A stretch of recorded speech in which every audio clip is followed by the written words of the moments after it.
Okay. All righty, and summary is on. Okie dokie, so we're all set.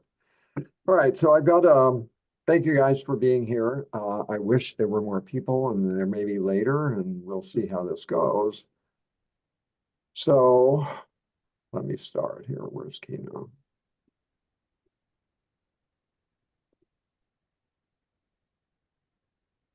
Okay, so this is a summary of the first 5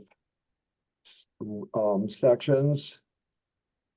The Apollinian and Dionysian are, metaphorically, contrary, unmediated, natural artistic forces. The world of individuation, symbolic dream images, and beauty, and the fundamental world of the primal unity, its pain and contradiction, its intent to destroy individuality. At some point, the Dionysian festivals of the Greeks, unlike the savage rituals of surrounding cultures, were transformed into festivals of redemption and days of transfiguration, as the Apollinian consciousness hid the Dionysian reality and reversed the wisdom of Silenus, opening the artistic door to what would become Greek tragedy. Out of the original Titanic divine order of terror, the Olympian divine order of joy gradually evolved through the Apollinian impulse toward beauty, just as roses burst from thorny bushes. The psalmodizing Apollinian, when confronted by the ecstatic sound of the Dionysian festival, where all of nature's excess in pleasure, grief, and knowledge became audible, even in piercing shrieks, succumbed to the Apollinian power until, at the most important moment in Greek art, Apollo gained the upper hand and transformed the Dionysian truth into the symbolic image of the satyr and produced the precursor of tragedy, the Dionysian dithyramb. The first evidence for this fusion are symbolically contrasted between the epic poetry of Homer, the Apollinian artist of lovingly crafted dream images, and the lyric poetry of Archilochus, the Dionysian lyrist, whose pain and frustration is inspired by intoxicating Dionysian music. Because the world of appearance / representation, per Schopenhauer, is the redemption of Schopenhauer's will, we are works of art, and it is only as an aesthetic phenomenon that existence and the world are eternally justified. So, well, I lost my control here. Okay.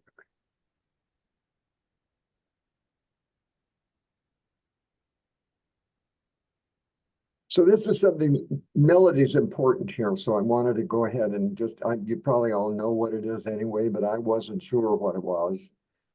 In its most literal sense, a melody is a combination of pitch and rhythm, while more figuratively, the term can include other musical elements such as tonal color. It is the foreground to the background accompaniment. Melodies often consist of one or more musical phrases or motifs and are usually repeated throughout a composition in various forms. Think of the Happy Birthday melody as an example. And this is a quote from Marcus Paus, one of the most performed contemporary Scandinavian composers. Melody is to music what a scent is to the senses. It jogs our memory. It gives face to form and identity and character to the process and proceedings. It is not only a musical subject, but a manifestation of the musically subjective. It carries and radiates personality with as much clarity and poignancy as harmony and rhythm combined. As such a powerful tool of communication, melody serves not only as protagonist in its own drama, but as messenger from the author to the audience. Okay, there we go. And by the way, I'm pronouncing it Archilochus, and I looked it up, and that is how you pronounce it. And you'll discover that in multi-syllabic names, it's the third syllable in that carries the accent. So it's Archilochus introduced the folk song into literature. But what is the folk song in contrast to the holy Apollinian epos? What else but the perpetual vestige of a union of the Apollinian and the Dionysian. Its enormous diffusion among all peoples is testimony to the power of this artistic dual impulse of nature. It might also be historically demonstrable that every period rich in folk songs has been most violently stirred by Dionysian currents, which we must always consider the substratum and prerequisite of the folk song. We must conceive of the folk song as the musical mirror of the world, as the original melody, now seeking for itself a parallel dream phenomenon and expressing it in poetry. Melody is therefore primary and universal. Melody scatters image sparks all around, which in their variegation, their abrupt changes, their mad precipitation, manifests a power quite unknown to the epic and its steady flow.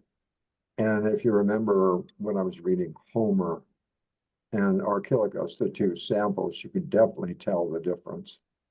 So what does it mean, the power of music?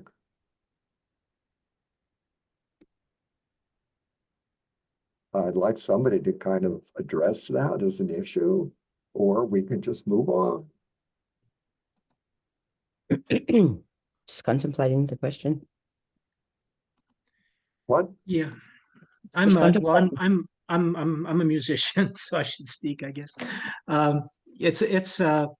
It's basically, to me, it's the control of the ambient situation. So because the air is so important to us, and so the auditory nerve is always available for the whole ambient situation. We don't have to look at the music to enjoy it.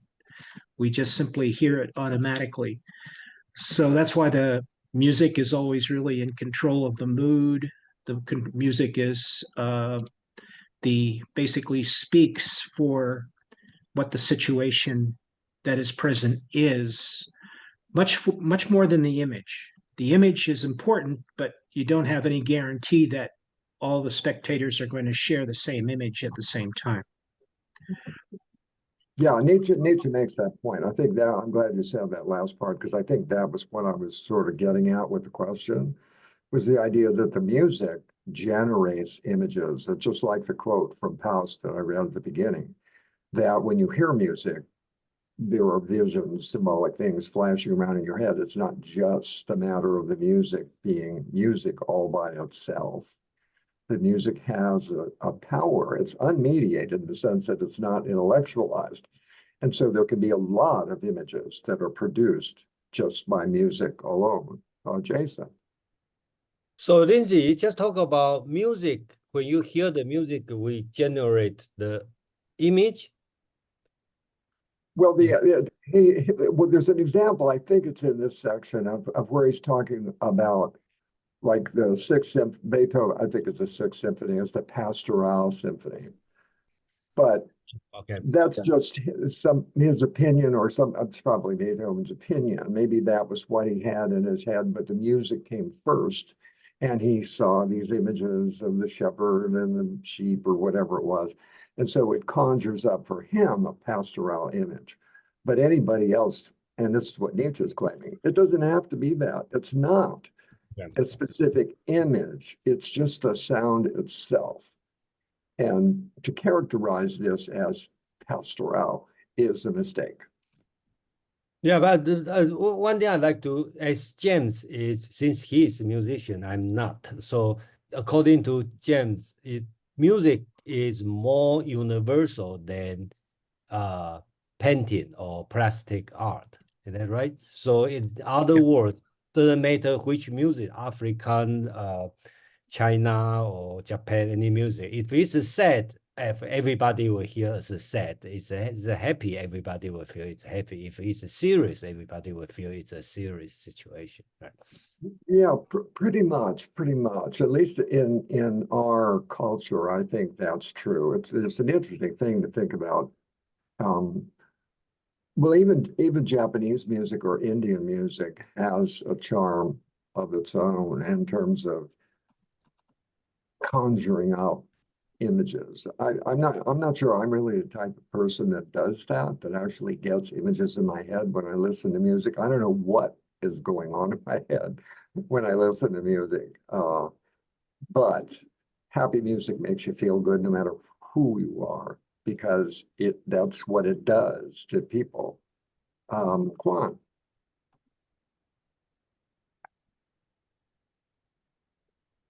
Concerning music and images, I think that what is the central element of those two arts are the human emotions. Because when you listen to a certain piece of music, it will provoke an emotion, and that emotion will provoke the appearance of certain images in your mind. And I think that what is central is neither the music nor the plastic images in 2D or in 3D, but rather the human emotions. And the art, either musical or plastic art, took their origin from the human emotions. Because if you take very primitive people, they would share with very sophisticated people, so-called civilized people, the emotional reality. And that emotional reality would make appear in the world different form of arts, musical or otherwise, that would express the technological level, the philosophical level, the sophistication level of a certain population. But once again, so-called primitive or so-called civilized, all people share the emotional reality.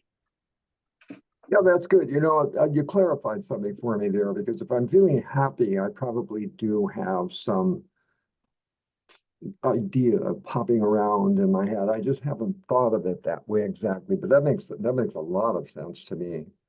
Thanks for that. Okay, here we go. Next step. Where is it? There it is.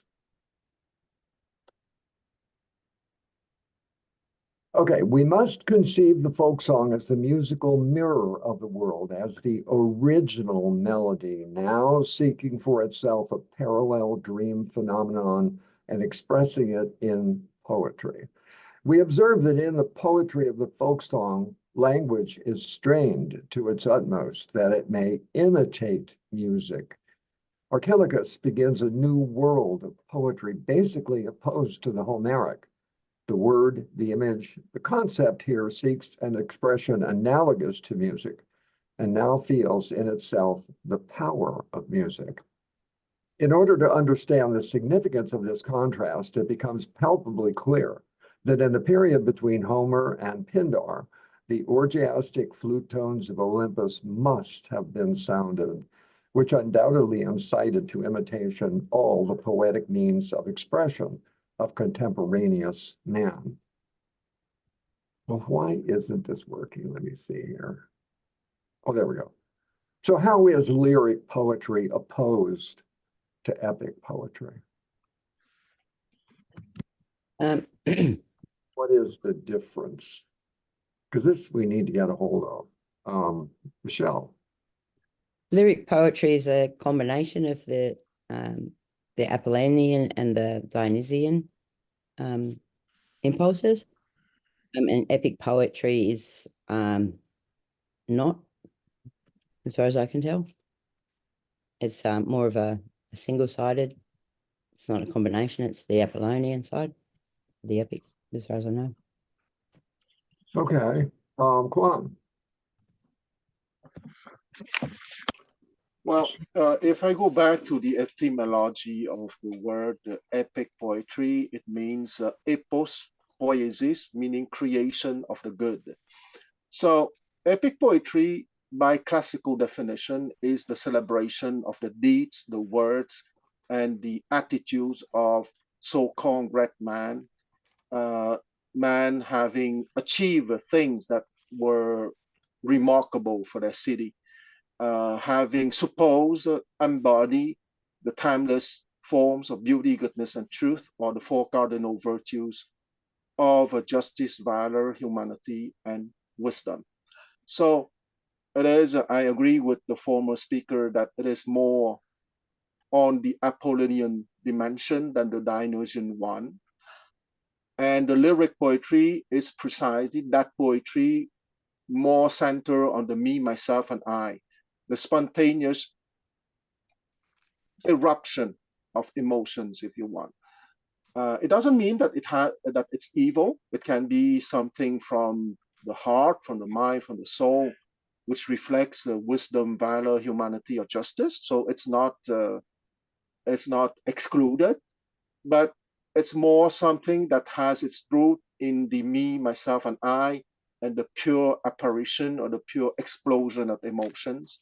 And the epic poetry is more centered on the achievement for the city, for the classical idea of beauty, goodness, and truth. Yeah, that's good.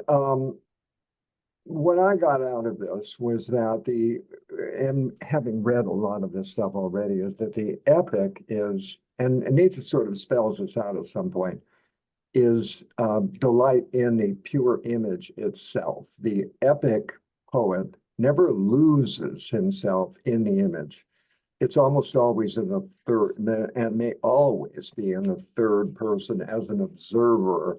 And the details of the image itself are what the epic poet is going to emphasize, not so much how anybody feels. And there isn't going to be an element of I or me involved in the whole thing. Lyric poetry, on the other hand, is going to be heartfelt, emotional, personal, in a very different kind of way. And they're not going to build images, they're going to create moods. With the Apollinian application of words to try to capture what music is actually doing. Okay, yeah? Okay.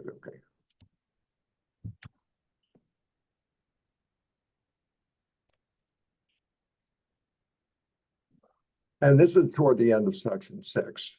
In order to express music's appearance in images, the lyrist needs all of the agitations of passion, from the whisper of mere inclination to the roar of madness. Impelled to speak of music in Apollinian symbols, he conceives of all nature and himself in it as willing, as desiring, as eternal longing. But insofar as he interprets music by means of images, he himself rests in the calm sea of Apollinian contemplation, though everything around him that he beholds through the medium of music is in urgent and active motion. Our whole discussion insists that lyric poetry is dependent on the spirit of music. The poems of the lyrist can express nothing that did not already lie hidden in that vast universality and absoluteness in the music that compelled him to figurative speech. Music stands in symbolic relation to the primordial contradiction and primordial pain in the heart of the primal unity, and therefore symbolizes a sphere which is behind and prior to all phenomena. So this is really a very Schopenhauerian concept. So I thought, well, as long as the title Spirit of Music is in the book itself, The Birth of Tragedy, out of the spirit of music, we might as well sort of try to get a grip on what the spirit of music is. Does anybody want to offer a thought on that? Well, Quan is about to offer a thought. No, it was not the case. Oh, okay. So I think, All right. I think that music stands for the people. I think that's part of the point that Nietzsche is making, is that music stands for the people, stands for the the the the the tendencies of the people, the will of the people.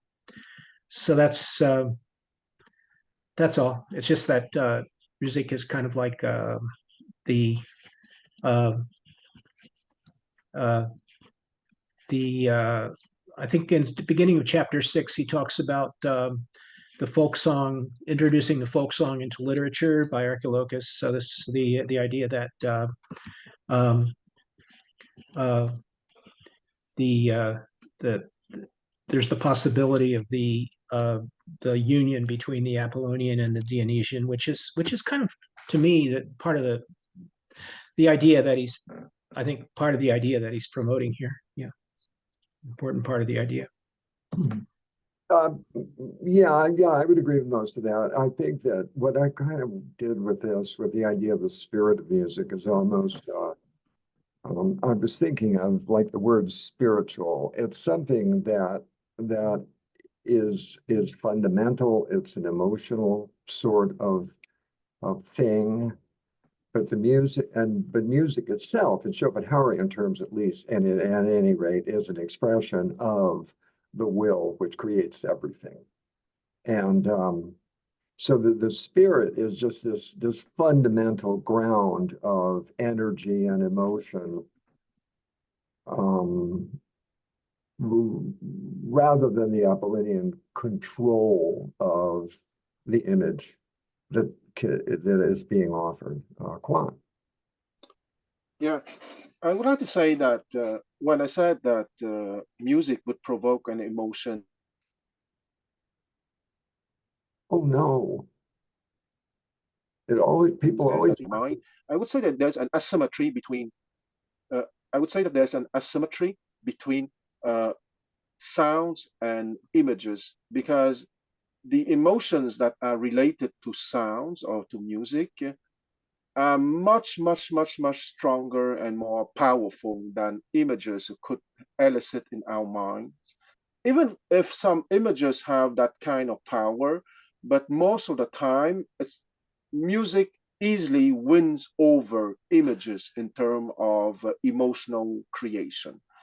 And it's not for nothing, I think, that most of people in the world would share the same, would name the same emotions, even if they are not a native of that kind of music. Okay, for example, a Westerner can hear to Chinese or Japanese music and would be capable to identify quite easily if it's about sadness, it's about joy, it's about a feeling of victory, and so on, and vice versa. In terms of paintings, you have a much more, let's say, gray zone where you have a lot of ambiguity, because there, precisely because of the intellectual framework that is different, or the conceptual framework that is different. The appreciation of a Chinese calligraphy, for example, can be spontaneous, but if you don't have the framework of Chinese culture, you would not be capable to appreciate at the same degree. And in the other sense, it's the same for Chinese looking at a European 16th century painting.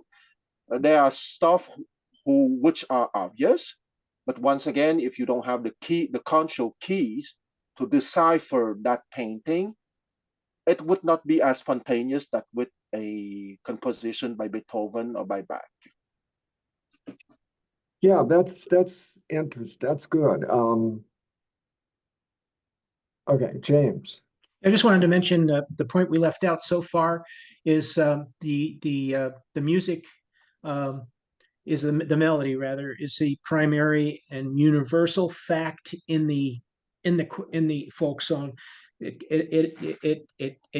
goes multiple objectifications when you have the text change underneath the melody, so you can have the same melody apply to several different textual texts. So that in the song, so that's a very important figure in music. The music applies to several different texts. It's much more universal. Yeah, I invite you to bring in some of your own stuff if there's something that strikes you in some of these chapters, especially down the road when we get into the aphorisms and some of the other more complex essays. I'm picking things that I think are especially relevant to the point that I think he's trying to make. So that's sort of where I'm going. Well, this is the text. This is in section 6. The melody is thus the primary and universal fact. for which reason it can in itself go undergo many objectifications in several texts. So that's what he means, is that inside this context of the folk song, for example, the text is constantly shifting while the melody remains fairly, while the melody generally repeats in the verse over several verses. So we have here the Dionysian artist who's sensitive to the musical mood that Schiller talked about and that we discussed in the last section. And then you have the Apollinian power coming in to provide the images, right? So there's already a melding of the two in the lyric poet. Jason. Yeah, can I say music is a proactive, penetrating, and the image is kind of passive, right? Because you. Oh, yeah, no, that's a good comparison. Yeah, yeah. I feel that that's true. Nietzsche didn't have exactly those words at his disposal. Might have helped a little bit. Yeah, Yeah, somebody play music, I cannot. I have to hear, but but you show me a good painting, I can close my eye anyway. right. Nick. Yes, what is striking to me, relevant to your question in this passage from Nietzsche, is how he talks about music as being primordial, before phenomenon, and he associates language more closely with phenomenon and so forth. So the idea of something more primitive, more basic to us, is what music expresses, if you will, and that, I guess one can think of that as maybe strongly more associated to emotions that are non-linguistic, if you will.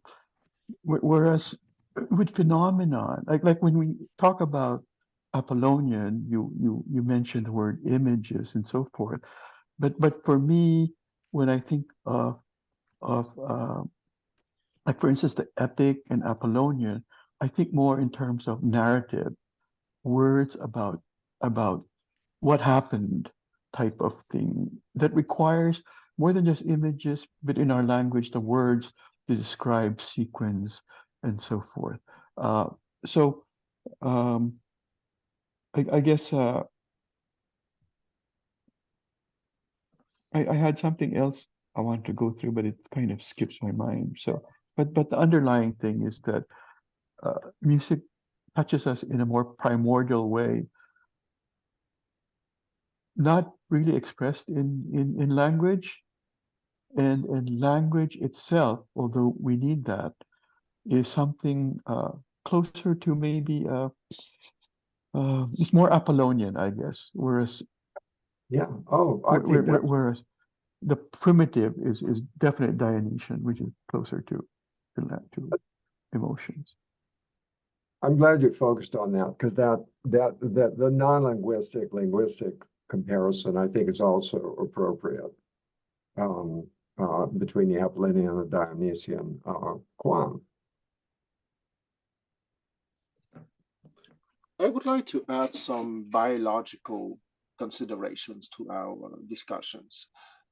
Let's not forget that the limbic system is at the center of the brain, and topographically, the zone that is more responsible for the understanding of sounds and perception of sound is the temporal lobe. And that temporal lobe is much, much closer to the limbic system than the two occipital lobes responsible for the analysis of images or of words written in graphs, right?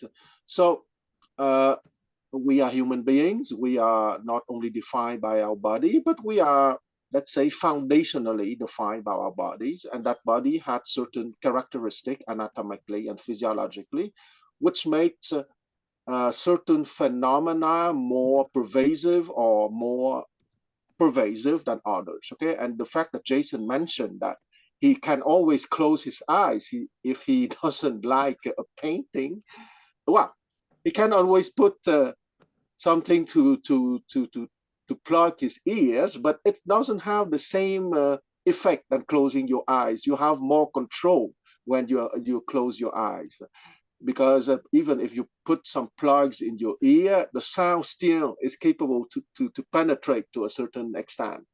So I would say that it is not a surprise. So and many study in ethology with the animals know perfectly that the babies would recognize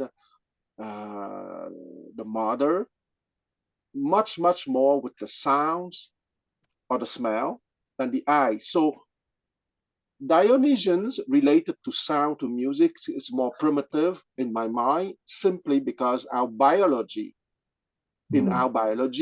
the emotional processing system is topographically much closer to the temporal lobe processing the sound, and that looking to things or deciphering words is a more abstract functions, which is topographically and experientially not as close with the limbic system. So it's a reality of our biology.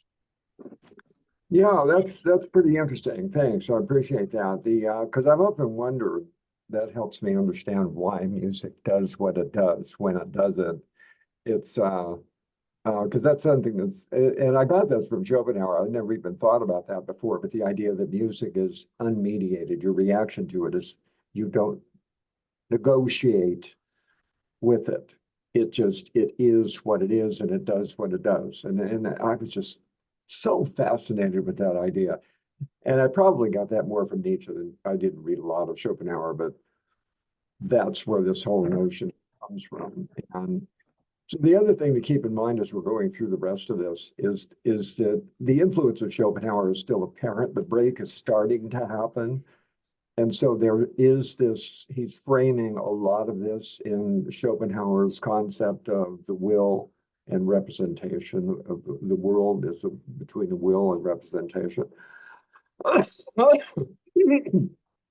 And this will change as time goes on.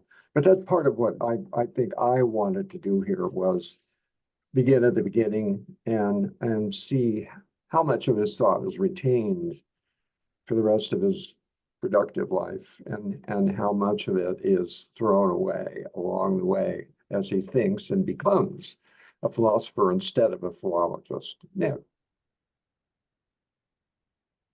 Did you just call my name? I did. Oh, okay, sorry. I've heard. So I think as far as the Schopenhauer Nietzsche relationship, how I interpret it. Well, with Schopenhauer, the world is a problem, life is a problem, and the way to to uh, to to some kind of happiness is essentially a denial of the will, because the will, pure will, is just pure craving that is endless, and and one way to do that, I mean, the people that can do that well are the aesthetics, or the ascetics, I'm sorry, who are denied the world, if you will. But the next before that is art, and among art, music is the best temporary thing that can do a temporary solving of the will, or holding off of the will.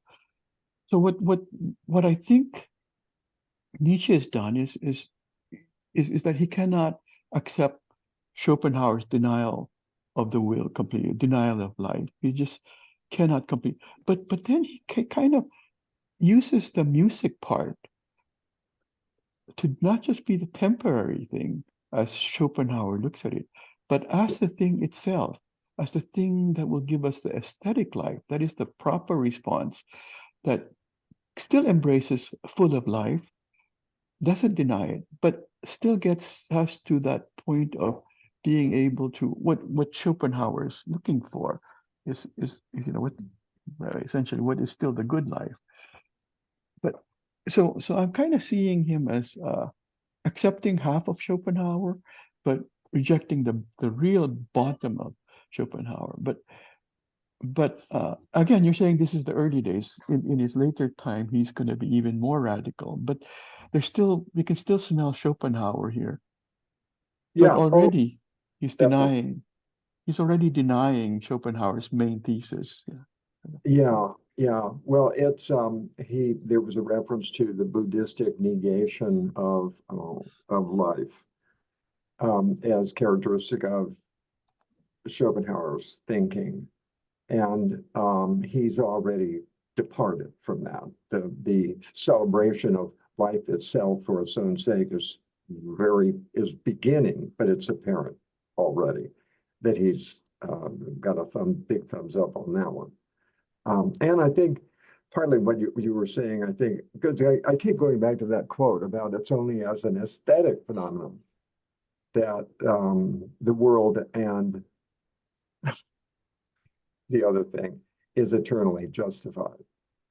That we are artists. You weren't here when I said that last time. That's how I took that from reading this the very first time, and that for me is just one of the most important things I got out of Nietzsche. Kwame. Yeah, I think that Nietzsche is at a kind of crossroad of the classical thinking and the romantics, okay? Because, of course, Schopenhauer, the word as will as representation, will, that I may hear maybe a dangerous rapprochement, but maybe not. If we think about the German speaking thinkers at the time, well, Sigmund Freud would come spontaneously to your mind, okay? Because Freud was born in 1856 and Schopenhauer died in 1860.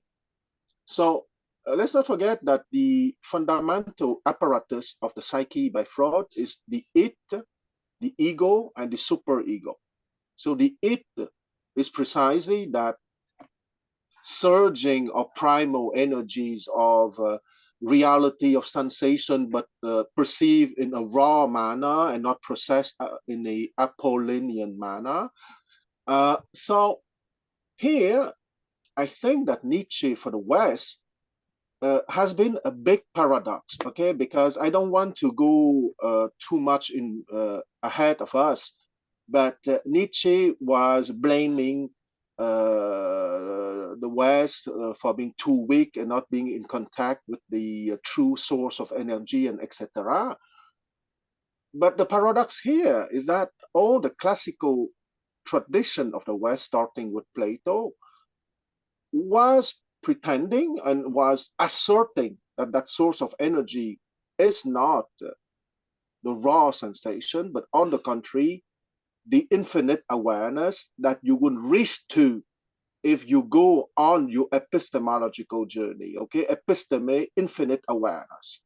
So here, I don't know to what extent there is a kind of misunderstanding because, well, Nietzsche is a true brilliant guy that I would accuse him of being stupid or ignorant. I don't think that's the explanation. But I admit that I'm more on the classical side, but I'm absolutely flabbergasted that he would consider the asthesine, the raw sensation, as the source of energy rather than the source of ultimate energy. Okay, let's understand. Now, don't take me wrong. Okay, for sure that the raw sensation asthesine is certainly a source of energy. But what is clear for me that Plato has been crystal clear that the infinite source of the energy, the sun of the absolute, that's not for nothing that he called it the sun of the absolute, the image is crystal clear, is the ultimate source of energy. So here, I reject the fact that Nietzsche could be ignorant or stupid. I don't believe it. So what make him choose something so radically different? Maybe I put ourselves too much ahead of the reading. I stop here. Yeah. Yeah, we'll get there. Let me put it that way. One of the essays we're going to be reading down the road is Schopenhauer's Educator, which was one of his untimely essays, and that's going to spell out a lot of his relationship with Schopenhauer and the break from from that kind of philosophy. I'm not sure. I should have been writing down a lot of what you said. Tell me again about this, the son of the absolute, or whatever that was that you were, because I don't think Nietzsche went into that.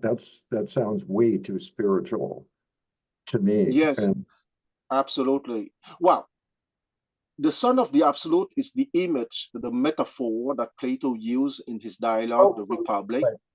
I'm sorry, I misunderstood. Yeah. Yeah. I thought you were suggesting that Nietzsche bought into that somewhere along the road. No, not at all, because all the words by Nietzsche is precisely to go against that classical education, going back to Plato precisely. Got it. Thanks. Yeah, Nick, I see your virtual hand. Just hang on. You're now Nick. Nick, you're on. Yeah, I think Quan makes me think. So this is good. I think that the way I would characterize Nietzsche in vis-a-vis Socrates and Plato is that Nietzsche wants to go back to a more basic stage of man that is, I want to call it pre-moral. Well, we're not Pre-moral. there Well, yet. but because he brings up the problem with the ideas of Plato and Socrates, and how strange it is that Nietzsche is so against it, and so very basic, going to the spirit thing. The spirit is the pre-moral spirit of man, in that it is doing stuff that is basic to man outside of morality. When he talks of Socrates, he talks of Socrates and thinks of Socrates We're as not there yet. morality through and through. That's why I think that's a big difference. I agree, we're not there. I just wanted to respond quickly. So I don't want to jump too far ahead of anything here. I'm going to just say, watch how his thought builds. That's what I want to do. So that's kind of my purpose in doing this whole thing, is to watch how it goes. We're going to get to Socrates in about 4 more sections, or 3 more sections or something. And then that's the great time to bring that up. Okay. Anybody else want to comment on where we are right now? Folk song? Fundamental? A little bit Apollinian, a lot of Dionysian. All right.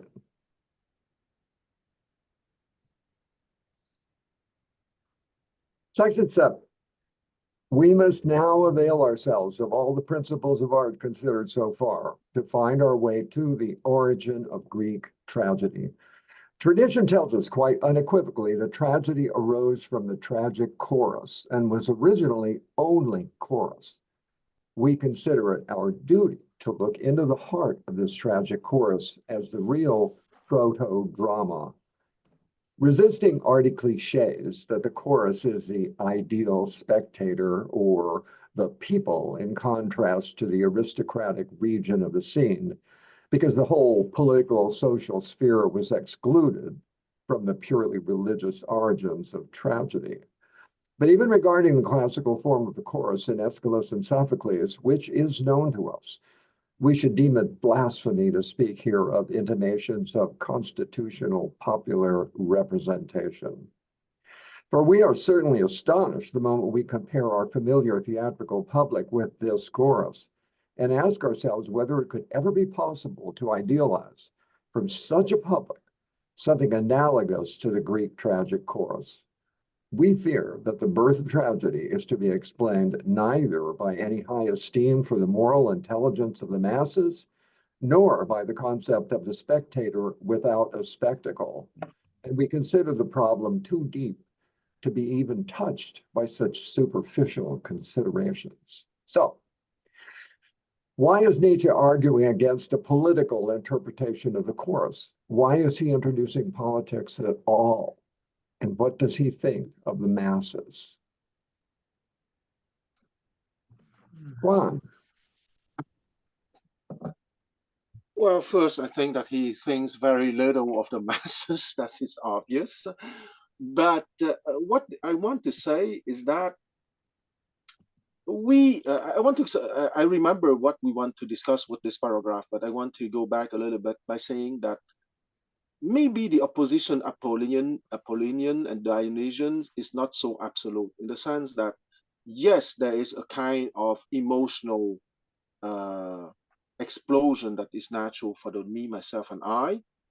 But the Apollinian dimension, that I understand that the very deep human proclivity to put orders to think. Okay, if you put many objects on a table in a disorderly manner, most of us would have the deep proclivity to put them in order.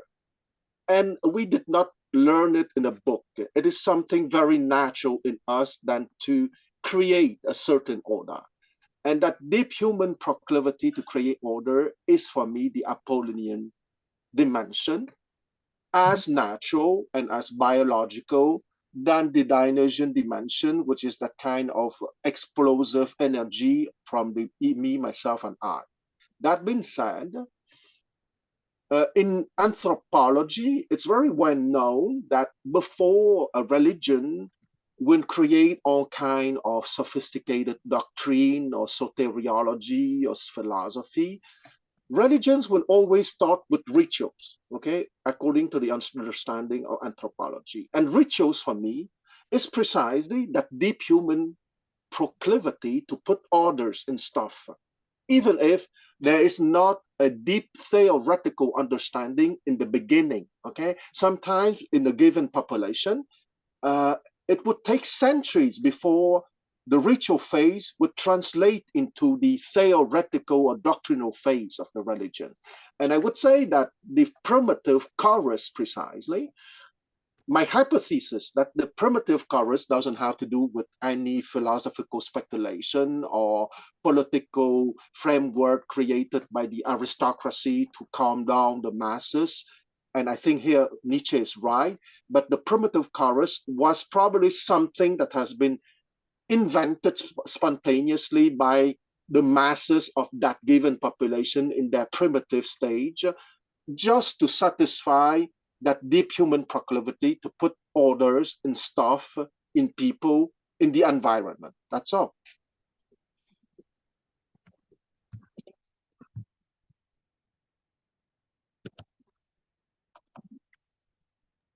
Lindsay, you are muted.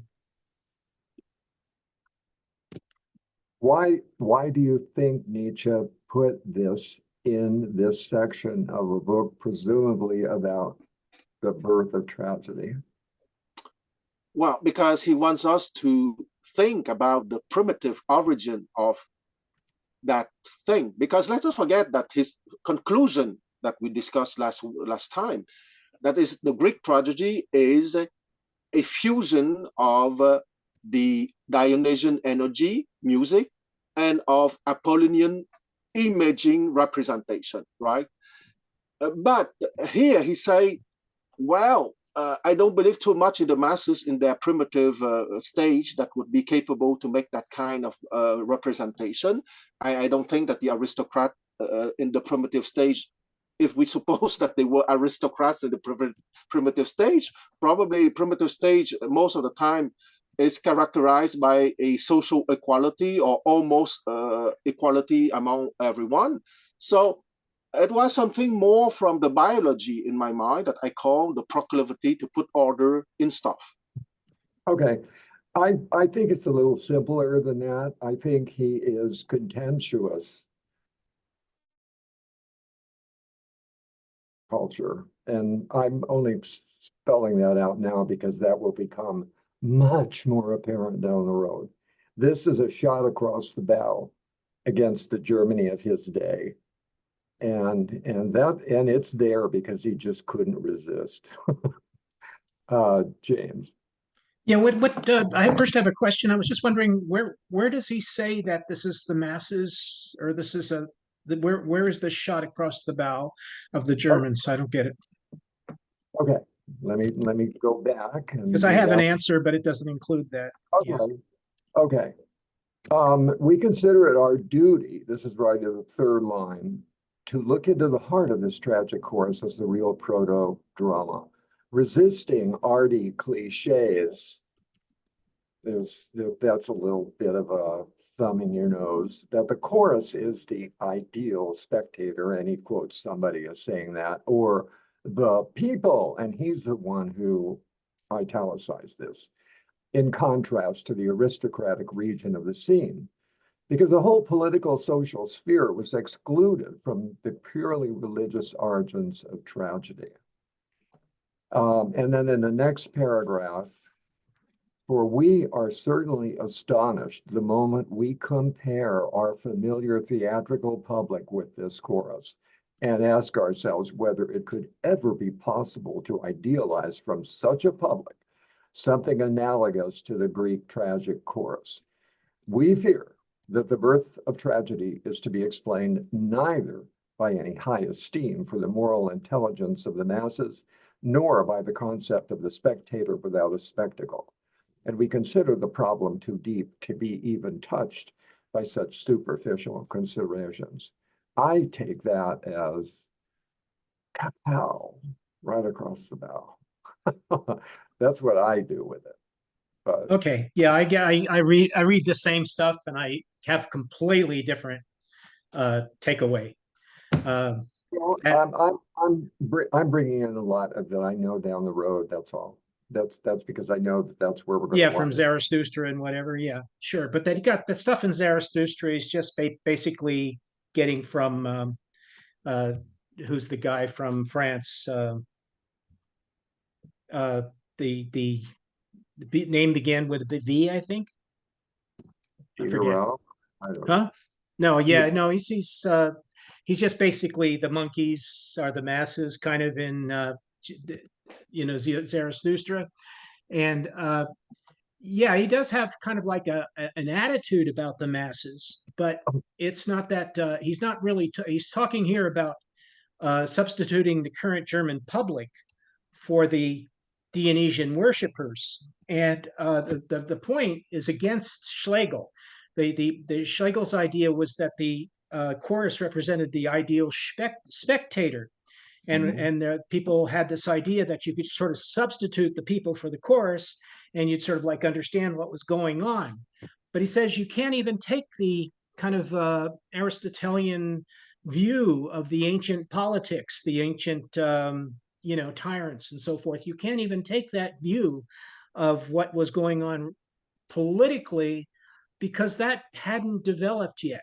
What had developed was this religious consciousness, and the religious consciousness was completely different from the political scene. So basically Nietzsche is putting the religious consciousness ahead of the politics, and he's very serious about that, and says that basically in many different ways. So and it's not about especially about the empirical reality, and who this proper spectator is, but the idea that the people on the stage are existing people, he says, and yeah, and so this is really what the this knocking this kind of Schlegelian point of view that was popular at the time, that that the chorus represents the masses, and that it's a kind of representation of the politics of the time or something like that. It's not that. It's that it represents the religious impetus of the people. There, you have not convinced me that there isn't any venom in those words. Nick. Yeah. So, I mean, the way I interpret this is when he says that it's not the masses or the spectator, is because with the masses, and there's a statement there in which we haven't read yet, but it's coming. We fear the birth of tragedy is to be explained neither by any high esteem for the moral intelligence of the masses, nor by the concept of the spectator without a spectacle. The moral intelligence of the masses seems to put again the stamp of morality on the masses knowing what it is. And again, we're talking about a the Dionysian thing being even more primordial than the masses, and it's even more primordial than the religious stuff. I believe so. So primordial than politics and morality, and so it's something even more basic than that, and I think that is. Well, that's one of the main reasons why I believe that he is underscoring that it's not about it doesn't represent the masses, nor does it represent this ideal spectator, if you will, who knows better how things should be. Again, because of the morality part, that shouldn't play in the picture, is number one, in my Right. mind. Yeah. He specifically says that the invariable moral law. I'm sorry, I don't. James, just hold on. Let us remember that one of the books down the road is the genealogy of morals. And when we get to that, we will see that this is a pretty relevant statement. James, go ahead. Yeah, I just wanted to say that my idea is that this is full of venom, but this is venom against the aestheticians of his time. This is he's knocking down the idea that the invariable moral law somehow represents the democratic Athenians in the people's chorus. Well, there's no Athenians yet, right? So this is up in what's it called, the temple. This is up in the mountain Olympus, right? So that this isn't about the Athenians especially. This is more generally about the people. And he says it as though the moral law, and he's being very sarcastic here, as though the invariable moral law was presented to the democratic Athenians in the people's chorus, which was always proved right in matters dealing with the king's passionate acts of violence and excess, which might have been suggested by a word from Aristotle. Aristotle writes about that in the Poetics, for example, how the kings, screwed up a bit. So this idea has, but then he says this idea has no influence in the original formation of tragedy. Stop thinking that way.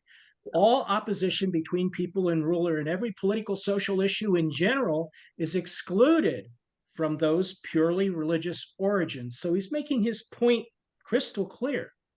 Yeah, totally agree. Kwang. I will be very brief, okay? I know that Nietzsche was not very happy with the people of his time and were calling them slaves of the morality and of the establishment and so on. I don't have a, let's say, an adamant opinion on that, but is being the victim of your own of your own surge of emotional energy a proof that you are being a master? I'm not sure, but I stop here. Okay. All right. I'm just going to repeat a couple of that I think might ground it. Well, I should probably do that next week, but I'm going to do that. The Apollinian is characterized by the individual, the sense of I stand apart from everybody else, in addition to the beauty and all the rest of it. Whereas the Dionysian is the dissolution of that sense of I am all by myself here. Instead, it's the intoxicated reality of we are all in this together as one. We are all related. So that's the biggest identifying difference for me between the two. Each one has embellishments, but one is I stand alone, and the other is we're all in this together. So that's kind And of we're ecstatic. Yeah. So Juan looks like he's, oh, you're not going to. If I may, 10 seconds. Yeah, go ahead. Well, the paradox here is that the top of the Apollinians, like Plato, for example, would say that we would be all together in ultimate and infinite awareness. Okay, and that is the speech of all classical education. That's So good. here here we have two kind of conbias. You have the kind of conbias from the classical tradition, and you have the conbias from the romantic tradition. Yeah, thank you for that. I appreciate that. All right, that's it. Chapter 7 and chapter 8 are the real core, I think, of the entire argument. So we're going to finally get to the resolution of the argument, and then we're going to get into some really interesting philosophical discussions. Okay, well, not that we haven't already had some. Okay. All right. All right, thank you. You done? Okay, you. thank you, everyone.